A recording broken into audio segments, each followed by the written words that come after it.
Welcome to this explainer. Today, we're diving straight into the ultimate blueprint for operational precision. If you've ever felt like your daily workflows are just bogged down by unnecessary friction, or maybe you're watching your team work incredibly hard, but the actual output just isn't matching that effort, well, you're definitely in the right place. We're going to explore the core principles and the exact tools of lean management to help you completely eliminate waste and create a really seamless, brilliant flow in your operations. Imagine this for a second. What if you could drastically increase your output without adding a single new resource? I know, it kind of sounds like a late-night infomercial pitch, right? But I promise you, there is no magic involved here. This is the core promise of lean management. At its heart, lean is a totally systematic process of identifying and then ruthlessly stripping away every single piece of friction in your workflow. The goal is to maximize value for the customer. It's truly about working incredibly smart, not just hard.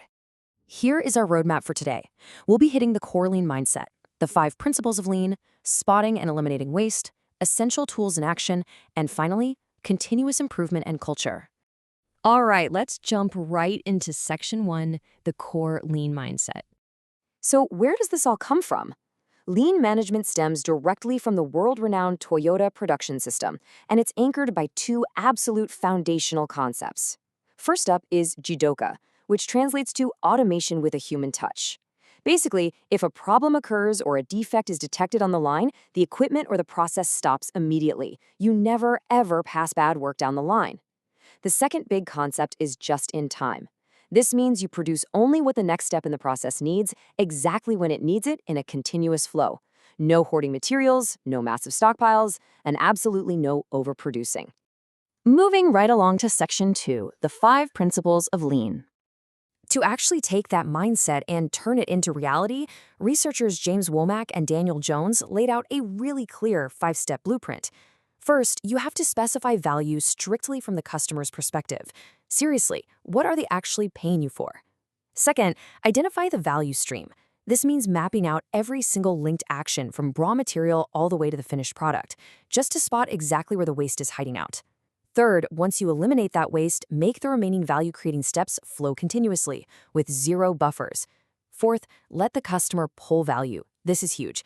Customer demand cascades backwards, triggering production exactly just in time. And fifth, relentlessly pursue perfection through continuous improvement. Which brings us nicely to section 3, spotting and eliminating waste. If we want to build perfect flow, we have to fight the 3 M's of lean. Think of these as the primary enemies of efficiency. First is muda. This is pure waste, literally any action that doesn't add value from the customer's perspective. Next up is mura, which is unevenness in your production schedule. Mura causes those chaotic, unpredictable swings in volume. And finally, we have muri, representing strain or the overburdening of your workers and equipment.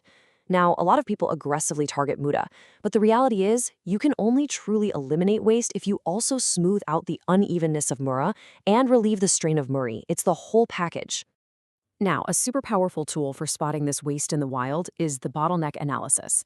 Think of a physical bottle for a second. It really doesn't matter how wide the base of that bottle is, right? The flow of liquid is completely dictated by the narrowest part of the neck. Identifying which part of your operational process limits your overall throughput is absolutely crucial. Once you pinpoint that weakest link, you direct all your resources there to expand its capacity. Doing that results in a massive and immediate improvement in your total throughput. Okay, section 4, essential tools in action. Time to open up the toolkit. Your very first line of defense is the 5S framework. It's all about physically organizing your workspace to completely eliminate the time you waste just looking for tools or digging for information. Here's how it works. You sort by eliminating what isn't needed. You set an order, meaning you organize whatever is left. You shine, which simply means cleaning and inspecting your area. Then you standardize by writing clear, repeatable procedures for those first 3 steps. And finally, you sustain. You have to turn these practices into a permanent habit, not just a one-time spring cleaning. Boom, you've instantly cut down the waste of unnecessary motion.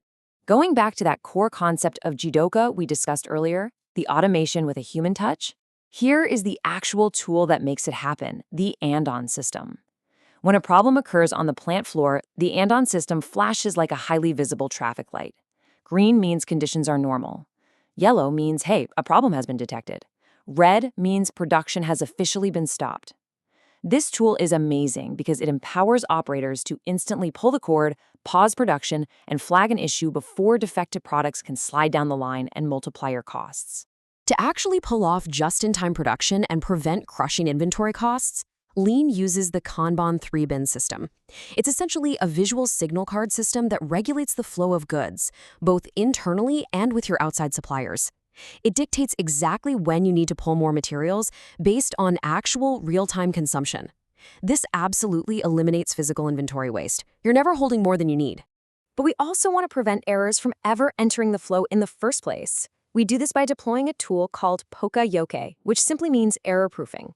Think about these really common everyday examples. The way a SIM card is physically shaped so it can only fit into your phone one way, or how a 3-prong plug can only go into an outlet in the exact correct orientation. You're designing your mechanisms and processes so that human mistakes are quite literally impossible. You prevent the defect before it even has a chance to happen. Of course, in the real world, friction does sometimes bypass our best tools. And when it does, we don't just apply a quick fix or slap a Band-Aid on a symptom. The tool we use here is root cause analysis, specifically using the 5 whys methodology. You start with the problem and you ask, why did this happen? 5 times in a row, drilling down deeper and deeper, honestly kind of like a curious toddler, until you eradicate the true underlying root cause. This ensures the problem is truly eliminated, not just temporarily hidden. Finally, let's look at Section 5, Continuous Improvement and Culture. Implementing all these tools isn't just a one-time mechanical event. It requires building a real operational culture. And that culture starts with Gemba, which translates to the real place. It's a philosophy reminding leadership to leave their nice offices, put down the spreadsheets, and go straight to the floor, or wherever the actual work is being done. Because honestly, you cannot fix a physical process through a computer screen. You have to observe the real-world issues firsthand and talk directly with the employees who are actually operating the system every single day. Ultimately, Lean is like a continuous staircase. First, you step up and stabilize your current process using standardized work. That's the SDCA cycle of standardize, do, check, act. But once you've documented your best practices and created a stable baseline, you don't just stop and rest. You immediately jump into the PDCA cycle, plan, do, check, act, to find a better way.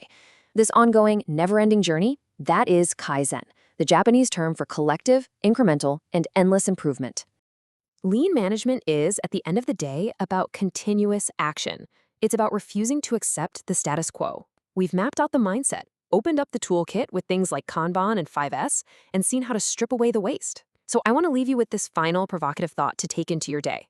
Look closely at your own daily processes, pinpoint that one frustrating bottleneck, and ask yourself, how are you going to apply Kaizen to fix it today? Because the journey toward perfection starts right now. Thanks so much for joining me on this explainer, and I'll catch you on the next one.